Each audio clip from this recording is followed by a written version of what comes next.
संसार में मिलने वाला हर कष्ट कष्ट नहीं होता। संसार में मिलने वाला हर कष्ट कष्ट नहीं होता। अरे बोलिए ना,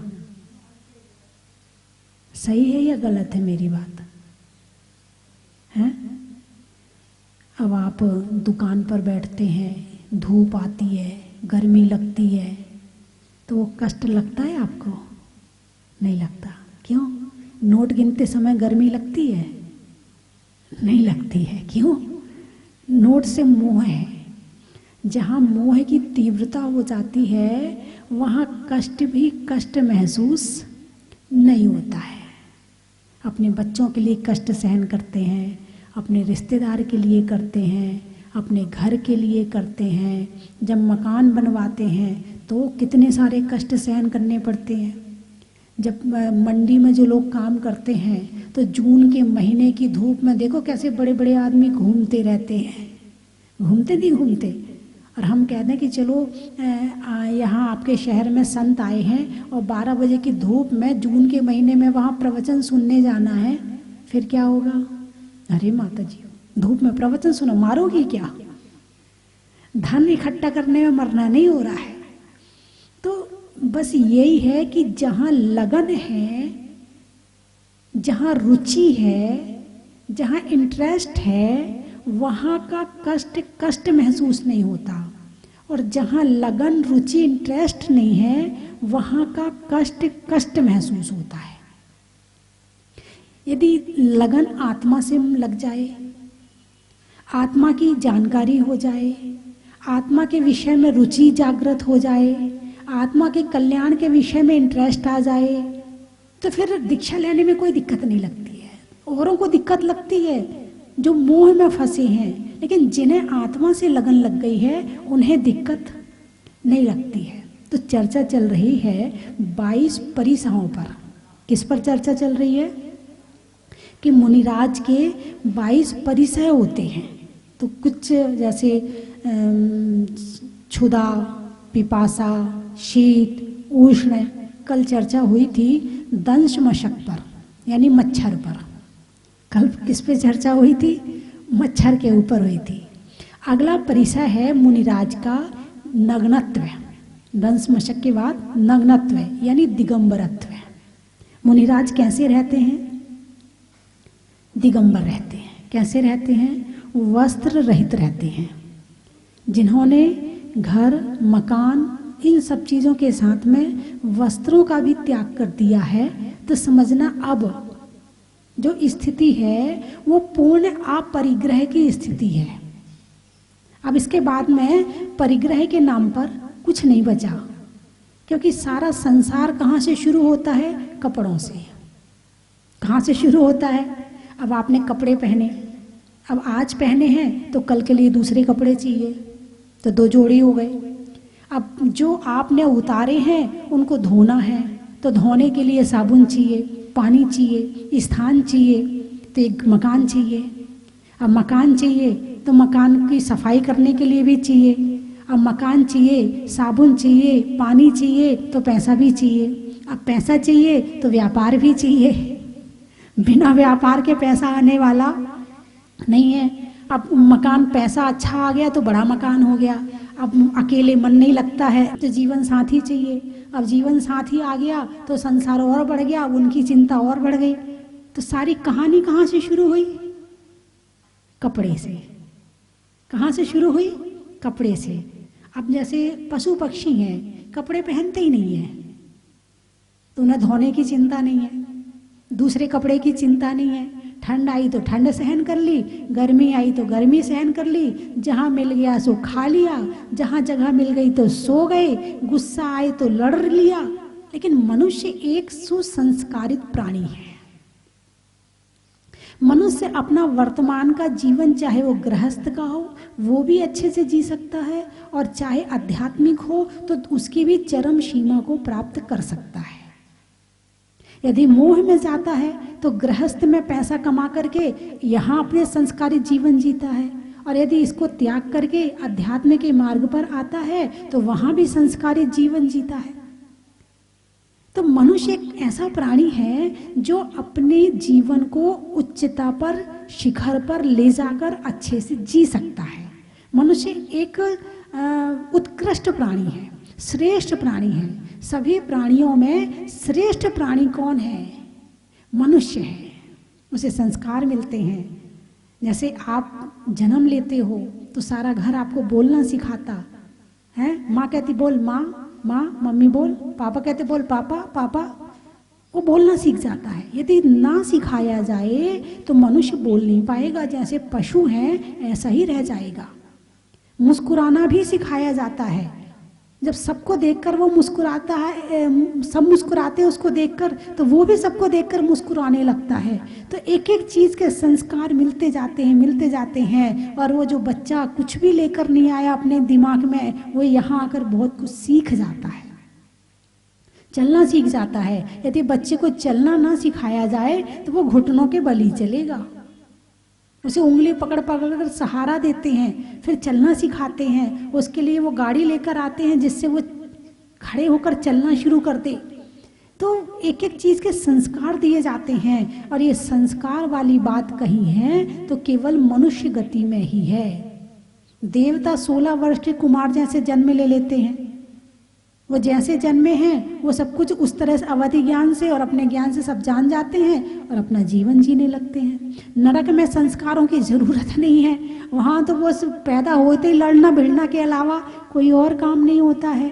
और उसके साथ सारी जिंदगी वही करते हैं, लड़ने भिड़ने के अलावा कोई दूसरा काम करते नहीं है। पशुओं को आप देख रहे हैं, चींटी को आप क्या संस्कार दे सकते हैं, कुत्ते को आप क्या संस्कार दे सकते हैं? ज़्यादा होगा थोड़ा खेल खिला लो कुत्ते से, भाई बॉल उठा के ले आ, ये जो पकड़ ले, वो वहाँ दौड़ के जा, सूंघ के बता कि हाँ। और स्पेशल कुत्ता हुआ तो वो जो पुलिस वालों के पास होता है तो सूंघ कर चोरों का पता लगा देता है। इससे ज़्यादा नहीं हो सकता है। लेकिन मनुष्य एक ऐसा प्राणी है कि वो अपनी आत्मा को परमात्मा बनाने का पुरुषार्थ भी इसी शरीर से कर सकता है। इसी शरीर से वो दान भी देता है, इसी शरीर से वो गृहस्थी भी चलाता है, इसी शरीर से वो सब कुछ कर सकता है। ऐसी पुरुषार्थ की ताकत केवल मनुष्य के पास में है।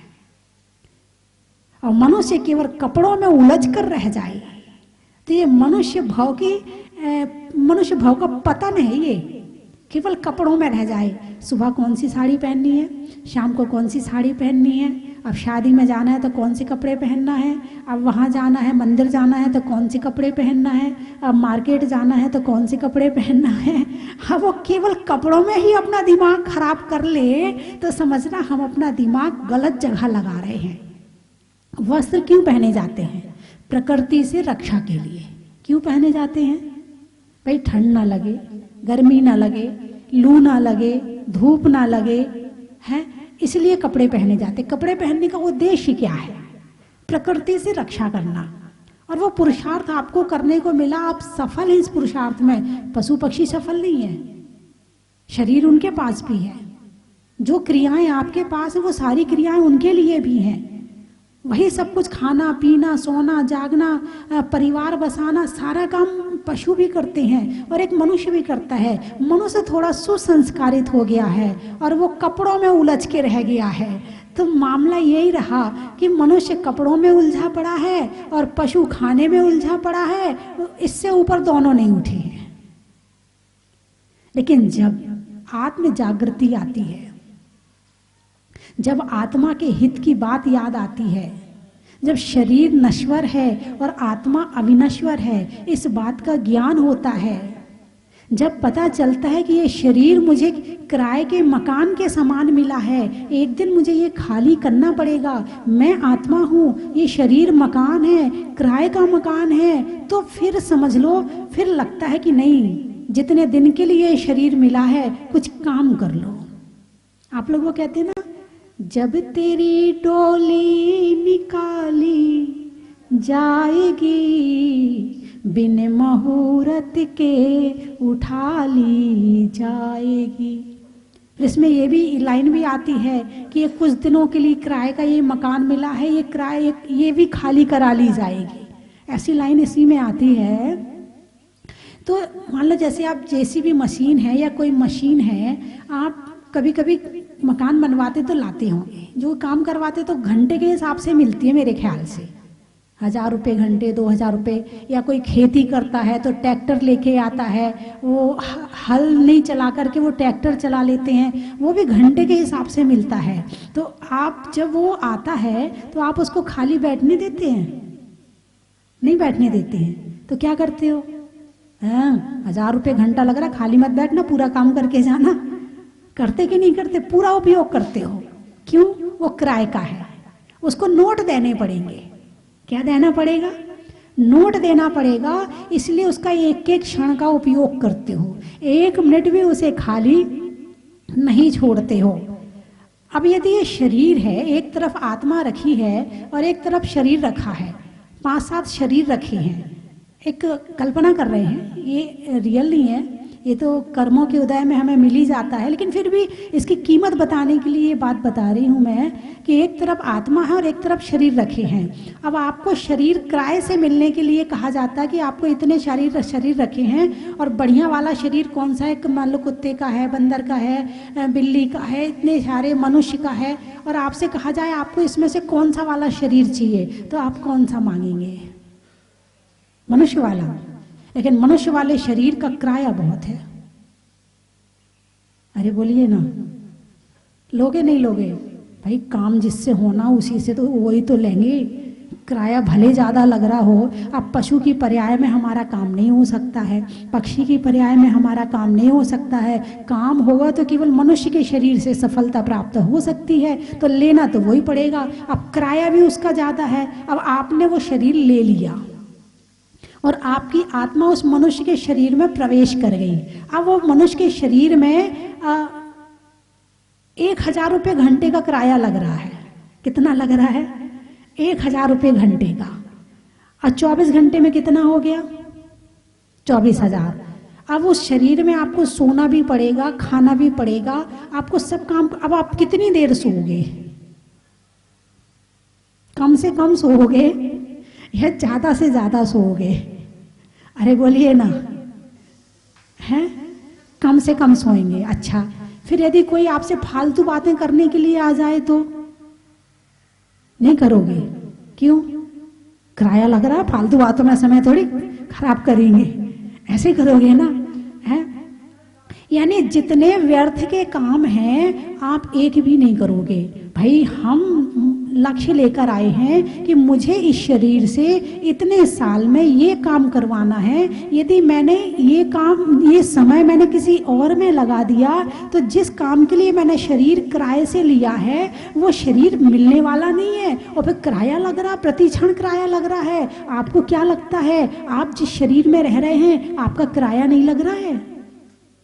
पुण्य रूपी पैसा लग रहा है, और जो तुम्हारे नोटों से भी ज्यादा कीमती है। नोट से संसार की चीजें तो मिल सकती हैं, मगर पुण्य, चलो दान पुण्य करके कर लेते हो, मगर उतना नहीं करते जितना कि शरीर में चाहिए। तो ये मनुष्य शरीर जो मिला है महान महान महंगे पुण्य के उदय में मिला है, और इसका क्या कर रहे हैं? कहाँ उलझा रखा है अपने मन को? हैं?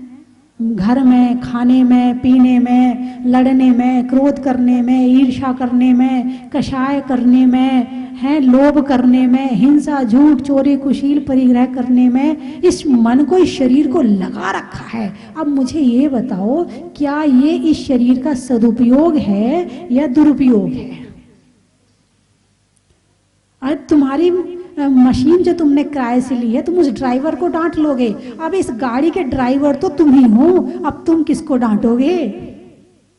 पहली बात तो ये होश तो आए कि ये मकान किराए से मिला, ये गाड़ी किराए से मिली है, और ये किराए की गाड़ी को मैं, ये होश होना चाहिए कि इस मशीन से मुझे क्या काम करवाना है और क्या काम नहीं करवाना है।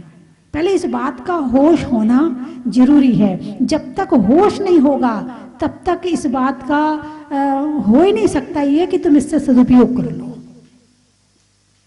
इससे तो केवल फिर वही होगा, ईर्ष्या, उसने ऐसा कर लिया, अच्छा वो बढ़िया अपने आप को समझता है, अच्छा देखता हूँ मैं भी उसको, अरे उसको जेल ना भेज दिया तो मैंने ऐसा, किसी को व्यंग्य करोगे, किसी को ताना मारोगे, किसी को नीचा दिखाओगे, किसी का अपमान करोगे, किसी के ऐसे वचन बोलोगे कि सामने वाले को बुरा लग जाए, यानी किसी ना किसी तरह से इस शरीर का दुरुपयोग ही हो रहा है। आप मनन करके देख लेना, चिंतन करके देख लेना कि 24 घंटे में से हम कितने घंटे आत्मा के लिए जीते हैं और कितने घंटे कषायों में रहते हैं। तो यहां जो बात आज आई है कि मुनिराज नग्न रहते हैं। अब मान लो अच्छा सारे शेर पहन ले और एक ना पहने तो कौन अजीब लगेगा, है जो नहीं पहने हैं। मतलब यही है कि यहाँ जितने मनुष्य हैं वो सारे कपड़े पहनते हैं और एक ना पहने तो अलग लगता है। जबकि जब हमने जन्म लिया था तो हमारी अवस्था कौन सी थी, कपड़े वाली थी या बिना कपड़े वाली थी? बिना कपड़े वाली थी। कोई भी कपड़े पहन के आज तक पैदा नहीं हुआ है।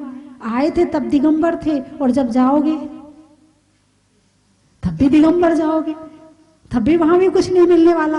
वो ढक देते हैं तुम्हें कपड़े से, वो इसलिए ढक देते हैं कि सारी जिंदगी क्या किया, मुंह ढकते ना भाई, मुंह नहीं दिखाते। वो देखना हो तो खोल खोल के देखने पड़ता है, हैं? तो वो मुंह ढक देते हैं, पूरा ढक देते हैं कि भाई जिंदगी में अच्छे काम तो किए नहीं, क्या इसका मुंह देखना है।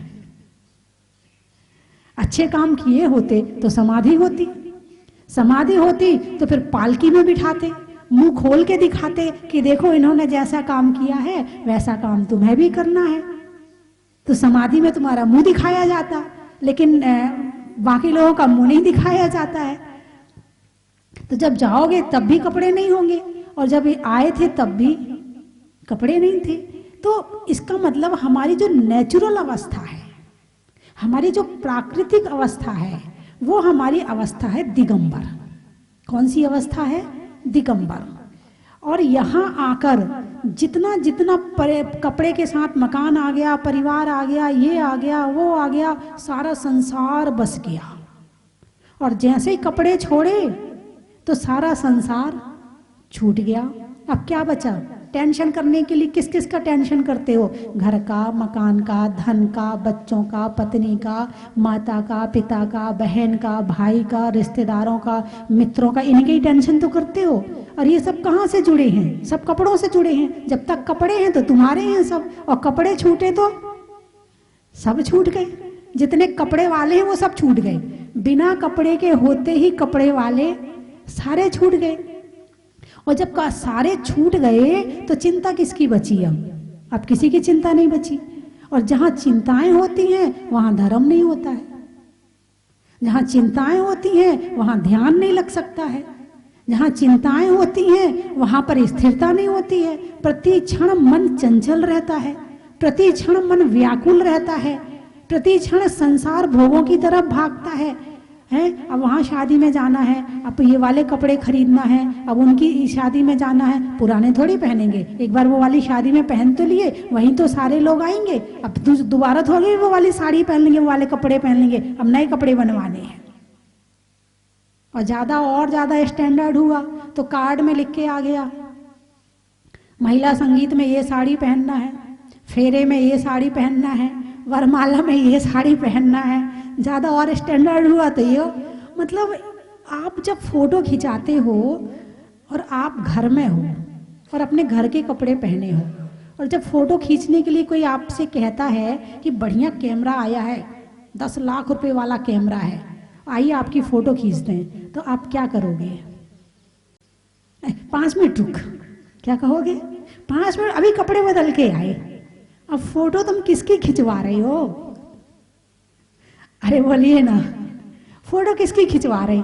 एक इतनी सी शक्ल के अलावा कुछ भी नजर नहीं आ रहा है।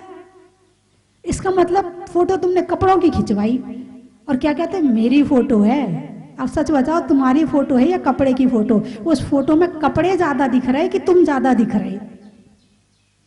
अरे बोलिए ना,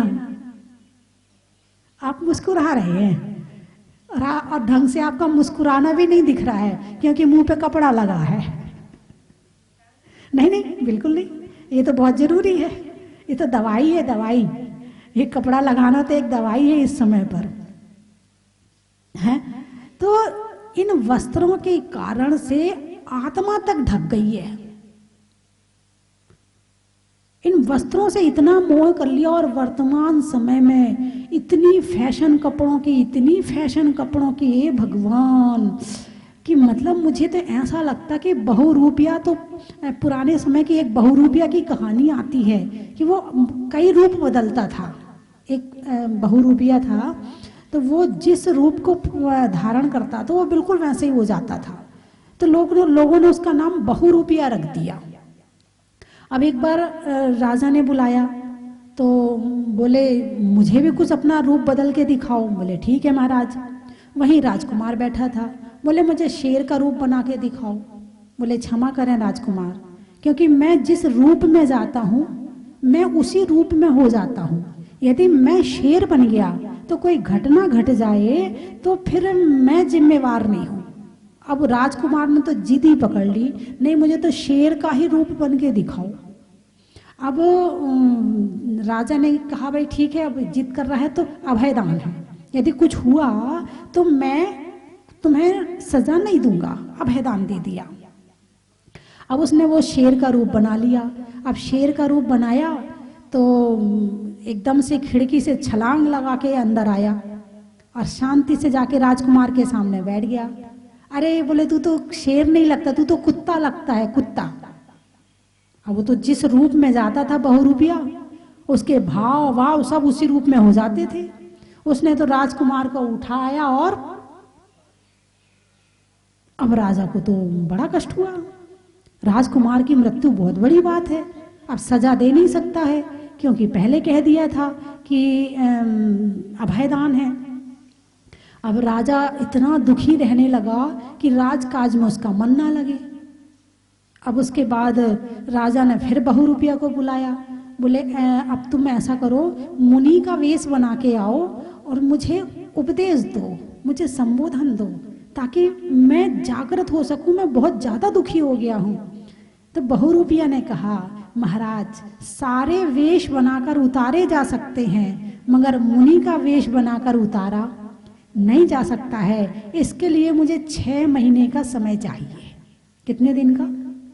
6 महीने का। 6 महीने में बहुरूपिया ने मुनि अवस्था का अभ्यास किया, शास्त्र स्वाध्याय किया, वैराग्य धारण किया और फिर मुनि बना और फिर राजा का संबोधन किया। तो वो बहुरूपिया की केवल एक ही कथा आती है, हैं? लेकिन आज मुझे लगता है चारों तरफ बहुरूपिया घूम रहे हैं।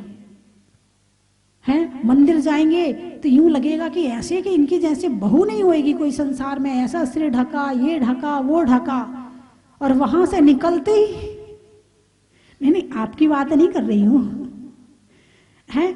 ऐसे रूप बदलते हैं लोगों के। पार्टी में जाएंगे तो अलग कपड़े पहनेंगे, कॉलेज में जाएंगे तो अलग कपड़े पहनेंगे, मंदिर में जाएंगे तो अलग कपड़े पहनेंगे, और मतलब बहुरूपिया अनेक रूप धारण करते हैं, यानी पहचानना मुश्किल हो जाए। मैं एक कहानी हमेशा सुनाती हूँ, अभी दूसरी कहानी मेरे पास नहीं आई है, एक छोटी सी है 2 मिनट की, कि एक बच्चा अपनी मम्मी के साथ, बच्चा छोटा था, वो मम्मी क्रिकेट मैच देखने जा रही थी, तो वो बड़ी बाल वाल फैला के और क्रीम पाउडर से लीप पोत के और बढ़िया कपड़े वपड़े जैसे उसके होने चाहिए, वो मतलब जिस हिसाब से वो थी वो उस हिसाब के कपड़े पहन के और गई मैच देखने के लिए। अब वो खुला पंडाल था सारा वहाँ का, तो वहाँ पर बारिश हो गई।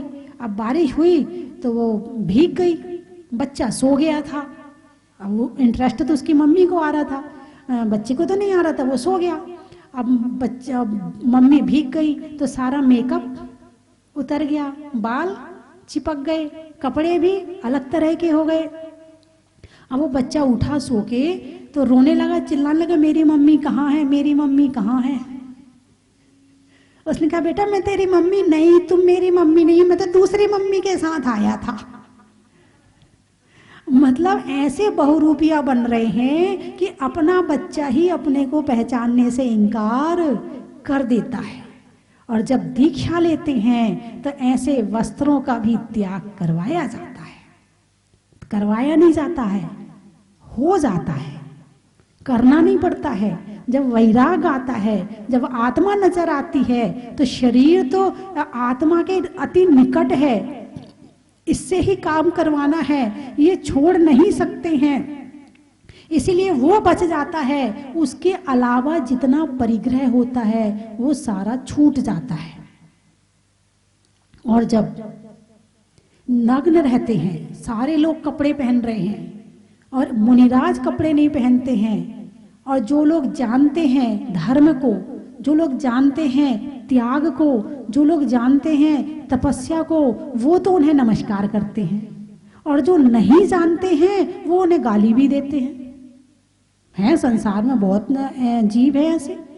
मेरे ख्याल से आचार्य शांति सागर जी के पहले अपने भारत में भी मुनियों का आगमन नहीं होता था, मुनियों का विहार नहीं होता था, क्योंकि नग्न अवस्था में निकल नहीं सकते थे। सारे कपड़े वाले हैं, एक नग्न अवस्था में निकल नहीं सकता है।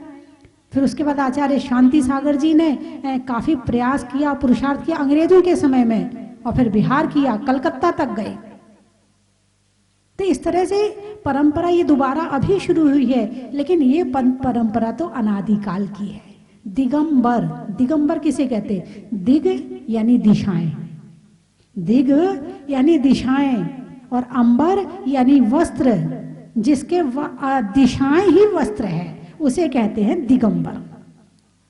तो मुनिराज दिगंबर रहते हैं। और तुम दिगंबर जैन हो कि नहीं हो? अरे बोलिए ना, तुम दिगंबर जैन हो कि नहीं? अच्छा, तुम दिगंबर तो हो नहीं, लेकिन दिगंबर जैन हो क्यों?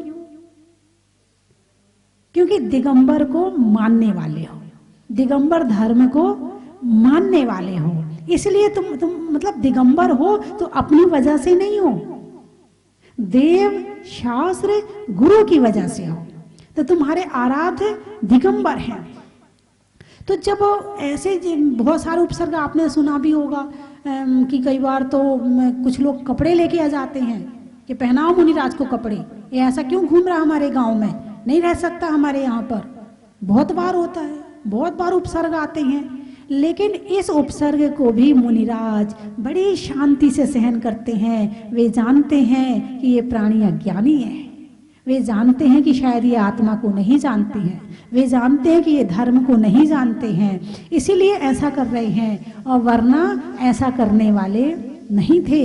यदि तन पर वस्त्र हो तो घर में रहना पड़ेगा, जब दिगंबर होते हैं तो जंगल में रह रहे, ना आज के कपड़ों की चिंता, ना कल के कपड़ों की चिंता है।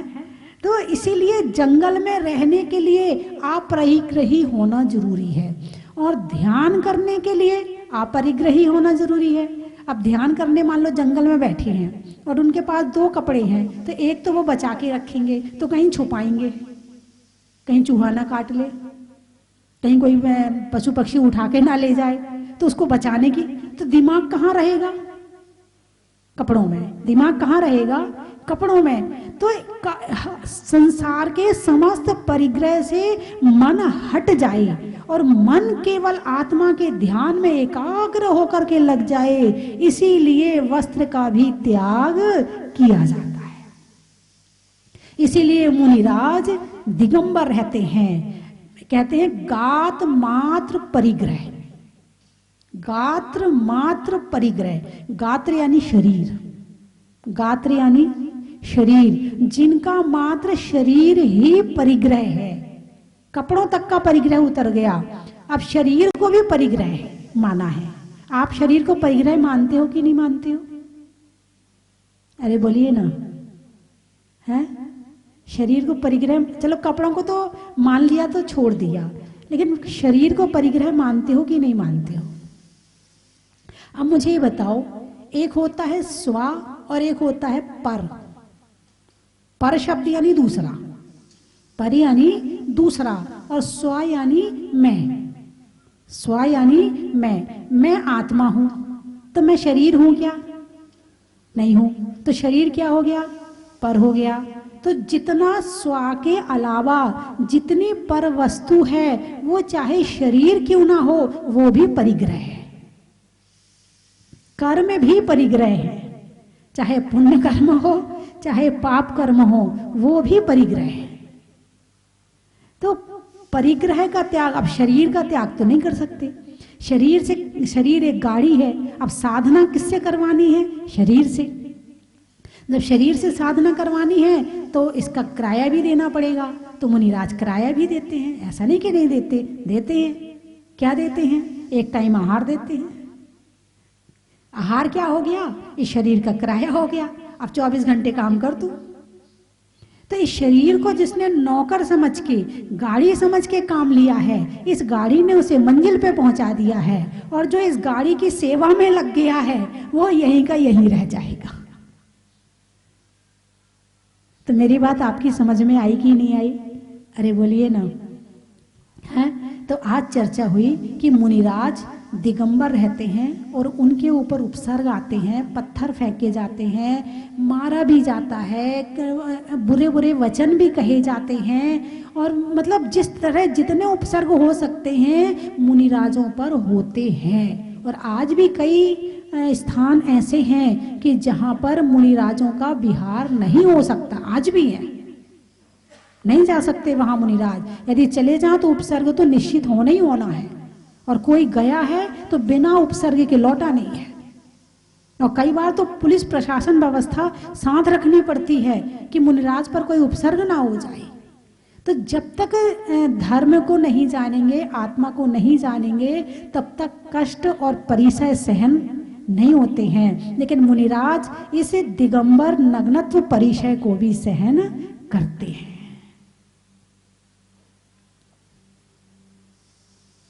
भूख, प्यास, शीत, गर्मी, दंश मशक और नग्नत्व।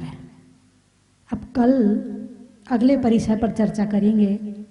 आज एक परिचय पर चर्चा हुई कि आत्मा के लिए, आत्मा की प्राप्ति के लिए संसार की पर वस्तुओं को छोड़ना आवश्यक है। जब तक पर को नहीं छोड़ेंगे तब तक स्व को नहीं पा पाएंगे।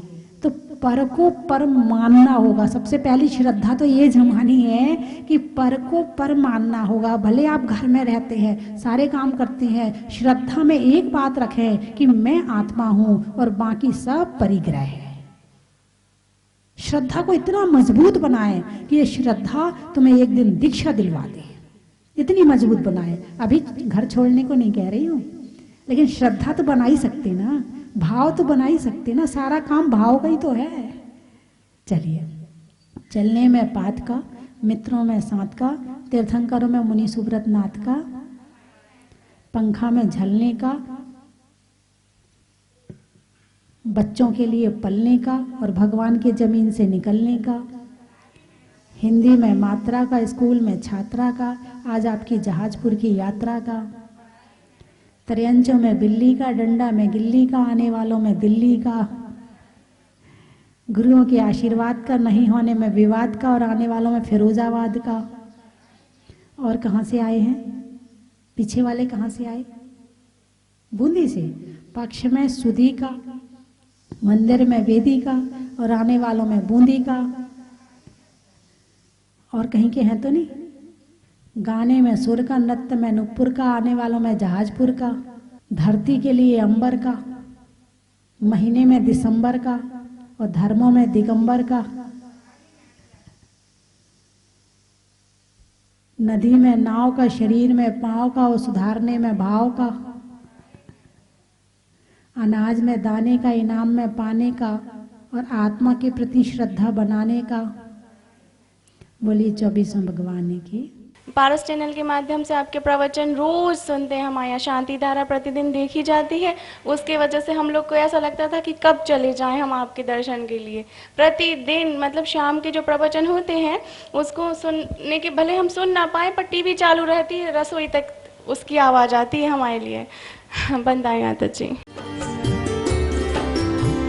स्वस्थि धाम जहाजपुर में विराजमान भूगर्भ से प्रकटित 1008 श्री मुनीश्वरनाथ भगवान की कृपा और पूज्य गणनी आर्य का स्वस्ति भूषण माता जी का मंगल में आशीर्वाद आप सब पर हमेशा बना रहे। आप स्वस्थ रहें और धर्म के मार्ग पर हमेशा आगे बढ़ते रहें। बंधुओं, पूज्य गुरु माँ की मंगल में प्रेरणा से स्वस्ति धाम में 40 दिन महाअनुष्ठान चल रहा है।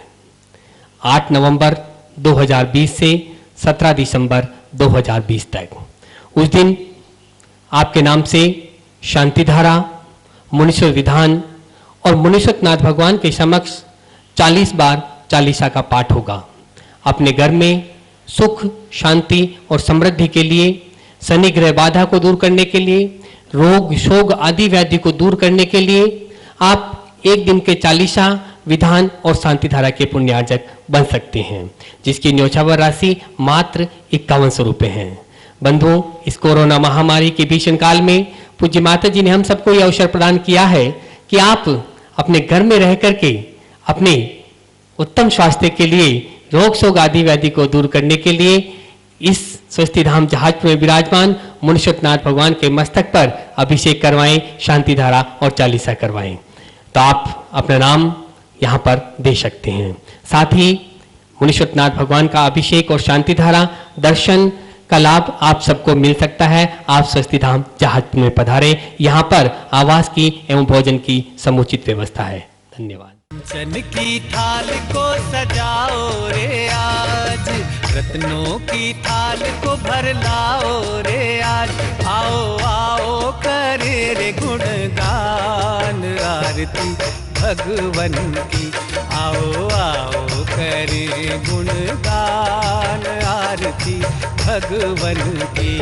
आओ आओ करे रे गुणगान आरती भगवन की।